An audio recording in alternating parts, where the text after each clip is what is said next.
26 states filed suit in federal district court last December, I believe it was.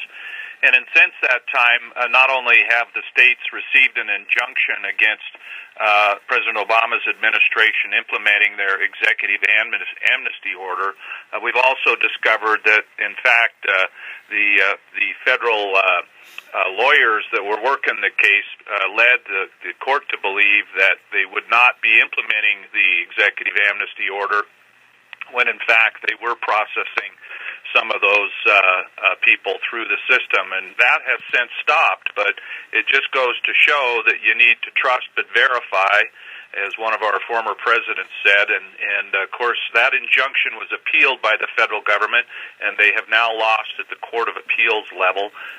We hear today that the Obama administration, through the Department of Justice, intends to appeal to the United States Supreme Court, and that's just fine, because what they're doing violates the rule of law. It certainly violates the separation of powers, and it exceeds the authority of the executive.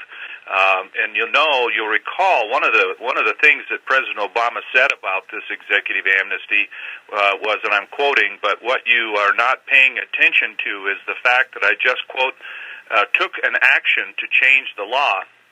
The circuit court actually quoted that and said, well, generally speaking, what the court said was, Mr. President, you don't get to change the law. That's Congress's duty. This lawsuit isn't about whether we should have a strong immigration policy. It's about the bounds of authority that the federal government has.